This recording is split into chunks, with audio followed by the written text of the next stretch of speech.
আমার চ্যানেলে তোমাদের প্রত্যেককে জানাই স্বাগতম। আশা করছি প্রত্যেকে ভালো আছো এবং সুস্থ আছো।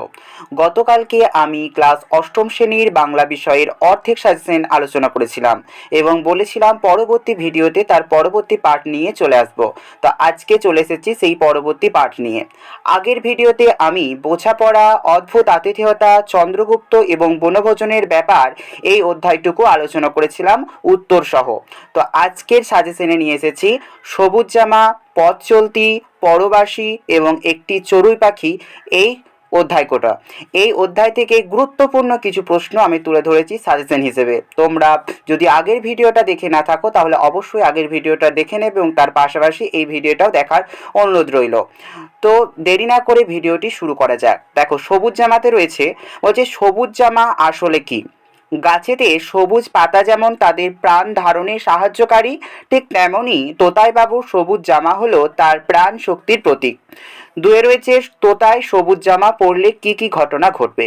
তোতায় সবুজ জামা পরলে তার কাছে প্রজাপতি এসে বসবে আর তার কোলে ঝরে পড়বে একটা, দুটো, তিনটে লাল নীল ফুল। তারপর রয়েছে, সবুজ গাছেরা কোন পতঙ্গ পছন্দ করে। প্রজাপতি পছন্দ করে। সবুজ জামা কবিতার মূল গ্রন্থ কি। উলুখড়ের কবিতা। তোতায় অ আ ক খ পড়বে না কেন। কারণ সে গাছের মতো সবুজ জামা পরে প্রকৃতির মধ্যেই থাকতে চায়। তারপরে রয়েছে, তোতায় স্কুলে যাবে না, তাহলে কি করবে। তোতায় স্কুলে যাবে না, সে গাছের মতো সবুজ জামা পরে প্রকৃতিতে মিশে খেলায় মেতে উঠবে। তারপর রয়েছে, কখন তোতায় ডালে প্রজাপতি বসবে। তোতায় যখন গাছেদের মতো সবুজ জামা পরবে তখন তার ডালে প্রজাপতি বসবে। তারপরে রয়েছে, তোতায় কি পড়বে না। তোতায় স্কুলে যাবে না আর অ আ ক খ পড়বে না। তারপরে রয়েছে, দেখো, মধুসূদন দত্তের চিঠি কবিতাটি। মধুসূদন দত্ত রচিত তিনটি চিঠির তর্জমা কে করেছেন। মধুসূদন দত্ত রচিত তিনটি চিঠির তর্জমা করেছেন সুশীল রায়। মাইকেল মধুসূদন দত্ত ঈশ্বরচন্দ্র বিদ্যাসাগরকে কবে চিঠি লেখেন। 1864 খ্রিস্টাব্দে 3রা নভেম্বর। তারপর রয়েছে, মাঘের হিমানি কিসের সম। বিখ্যাত কবি ভারতচন্দ্র রায়ের একটি বিখ্যাত পংক্তি অনুসারে বলা হয়েছে যে মাঘের হিমানি হলেও বাঘের বিক্রম সম। তাহলে বলা হয়েছে, তারপরে দেখো, বাঘের বিক্রম সম মাঘের হিমানি, মানে যেটা আগের প্রশ্নে আলোচনা করলাম।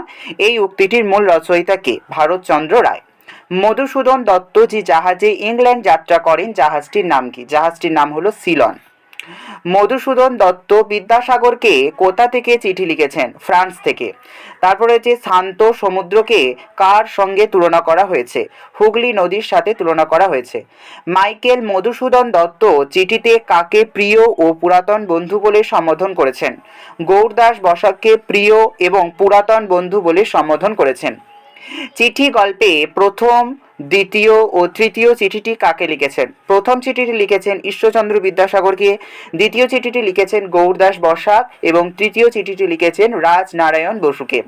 তারপর রয়েছে, দেখো, মেঘনাদ বধ কাব্যে মেঘনাদ মারা গেছে কোন স্বর্গে। ষষ্ঠ স্বর্গে। মাইকেল মধুসূদন দত্ত কাকে স্বর্গীয় কবি আখ্যা দিয়েছেন। রাজনারায়ণ বসুকে লেখা চিঠিতে মিল্টনকে স্বর্গীয় কবি আখ্যা দিয়েছেন। তারপরে রয়েছে, রাজনারায়ণ বসুকে পত্রলেখক কোন আবেদন জানিয়েছেন। পত্রলেখক মাইকেল মধুসূদন দত্ত ও মেঘনাদ বধ কাব্য সম্পর্কে নিরপেক্ষ ও ব্যক্তিগত মতামত জানাতে রাজনারায়ণ বসুকে আবেদন জানিয়েছেন। ষষ্ঠ স্বর্গে কতগুলো লাইন রয়েছে। 750টি লাইন রয়েছে। অনেক হিন্দু মহিলাই বইটি পড়েছেন। বইটি কি। বইটি হচ্ছে মেঘনাদ বধ কাব্য। তার পরবর্তী কবিতা হচ্ছে পরবাসী। বলছে, নিটোল টিলার পলাশের ঝোপে দেখেছি। কবি কি দেখেছেন। বনময়ূরকে। নদীর কিনারে চুপি চুপি জল খায় কারা। হরিণ। সিন্ধুমণি কার পুত্র ছিলেন। অন্ধমণির পুত্র ছিলেন। পথ কিসের সঙ্গে তাল মিলিয়ে চলে। পথ প্রকৃতির সঙ্গে তাল মিলিয়ে এঁকে বেঁকে চলে। তারপর রয়েছে, পরবাসী কবিতায় পলাশের ঝোপে কবি কি দেখেছেন। পলাশের ঝোপে কবি দেখেছেন বনময়ূরের আনন্দ নৃত্য। তারপর রয়েছে, শুনেছি সিন্ধুমণির হরিণ আহ্বান। সিন্ধুমণি কার হাতে তীরবিদ্ধ হয়েছিল। এই সিন্ধুমণি হচ্ছে অন্ধমণির পুত্র, আমরা আগেই পড়লাম।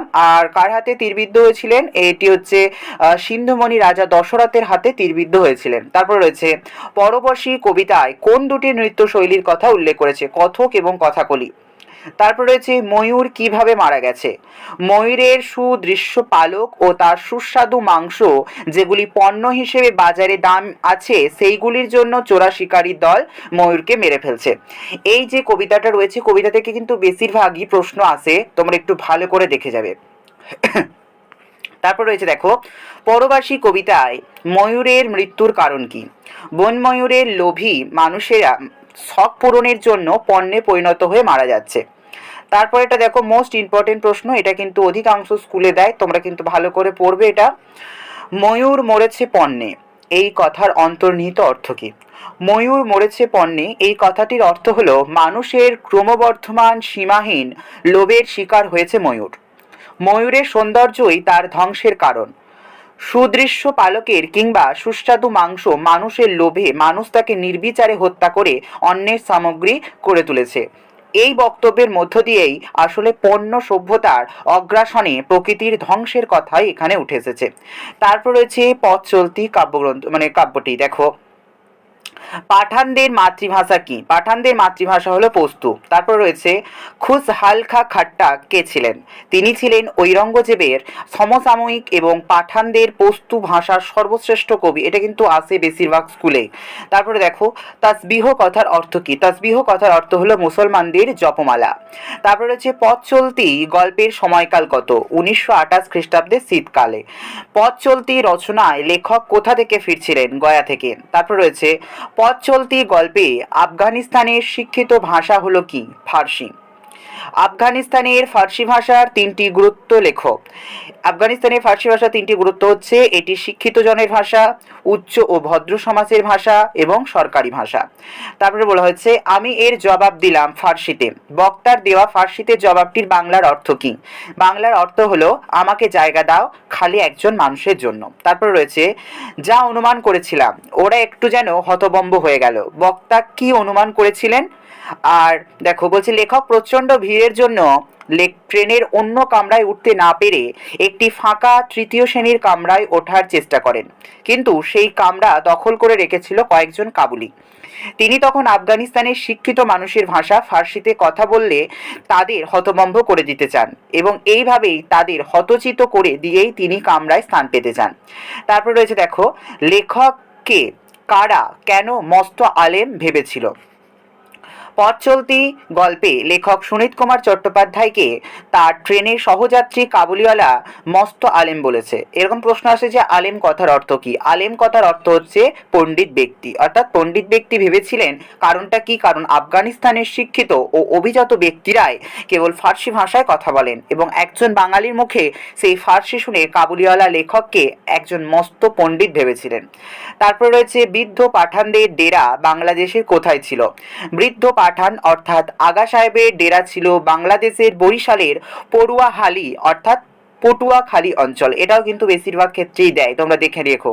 তারপর রয়েছে, আরবি ভাষায় ঈশ্বরের পবিত্র নাম কয়টি। ৯৯টি। পথ চলতি রচনায় উল্লেখিত বাংলা মাসিক পত্রিকাটি নাম কি, প্রবর্তক। তারপর রয়েছে, একটি চড়ুই পাখি, তারাপদ রায়ের লেখা এই কবিতাটি দেখো। একটি চড়ুই পাখি এখানে সেখানে থেকে কি সংগ্রহ করে আনে। সেখান থেকে খড়কুটো এবং ধান সংগ্রহ করে আনে। কবির ঘরে কোন কোন জিনিস চড়ুই পাখিটি চোখে পড়ে। কবি তারাপদ রায় রচিত একটি চড়ুই পাখি কবিতায় কবির ঘরে জানালা, দরজা, টেবিলে রাখা ফুলদানি, বই, খাতা সবকিছুই চড়ুই পাখিটি চোখে পড়ে। তারপর রয়েছে, ইচ্ছে হলে চড়ুই পাখি কোথায় চলে যেতে পারে। এ পাড়া ও পাড়ার পালদের বোসদের বাড়িতে চলে যেতে পারে। তারপর রয়েছে, চতুর চড়াই পাখি কোথায় বাসা বাঁধে, কবির ঘরে। চড়ুই পাখিটির বাসায় ফেরার সময় কখন, সন্ধ্যাবেলায়। কার্নিশে বসে তার চাহনিতে তাচ্ছিল্য কার, চড়ুই পাখির। কার্নিশে বসে থাকা চড়ুইয়ের চাহনি কেমন ছিল। কার্নিশে বসে থাকা চড়ুইয়ের চাহনিতে আছে মজার তাচ্ছিল্য, যেন মায়ার শরীর বলে দয়া করে সে কবির ঘরে আছে। তবুও যায় না চলে, এতটুকু দয়া করে পাখি। এখানে কোন পাখির কথা বলা হয়েছে, পাখি চলে না যাওয়ার কারণ কি। এখানে চতুর পাখি চতুর চড়ুই পাখির কথা বলা হয়েছে। একটি চড়ুই পাখি কবিতায় কবি তারাপদ রায়ের মনে হয় তিনি একাকী চুপচাপ বসে থাকেন বলেই তার নিঃসঙ্গতাকে দূর করতে চড়ুই পাখিটি দয়া করে তার দিনহীন ঘরে আছে। সে অন্য কোথাও চলে যায়নি। দিনের শেষে ফিরে এসে যেন নির্জন ঘরে নিঃসঙ্গ জীবনের কথা ভেবে পাখি কবিকে একা ফেলে চলে যায় না। তো আমি বিভিন্ন যে অধ্যায়গুলো রয়েছে সেই প্রত্যেকটা অধ্যায়ের গুরুত্বপূর্ণ প্রশ্নগুলো তুলে ধরলাম। তোমরা যদি মনে করেছো অনেকগুলো প্রশ্ন হয়ে গেছে, তাদেরকে বলছি যে প্রত্যেকটা চ্যাপ্টার থেকে যেহেতু দিচ্ছি সেই জন্য কিন্তু তোমাদের মনে হচ্ছে অনেকগুলো প্রশ্ন রয়েছে, কিন্তু না, দেখবে হয়তো প্রত্যেকটা চ্যাপ্টারে 12টা করে কি বা 13টা করে প্রশ্ন রয়েছে। খুব বেশি প্রশ্ন আমি তুলে ধরিনি। তোমরা কিন্তু প্রত্যেকেই ভালো করে পড়ে যাবে। আশা রাখছি তোমাদের পরীক্ষা খুব খুব ভালো হবে। আর তোমরা যদি এর পিডিএফটা নিতে চাও তাহলে অবশ্যই আমাকে কমেন্ট বক্সে কমেন্ট করবে কার কার পিডিএফ চাই। আর আমি যেহেতু উত্তর সহ আলোচনা করলাম, এমন ভিডিও হয়তো তোমরা ইউটিউবে অন্য কোনো জায়গায় পাবে না।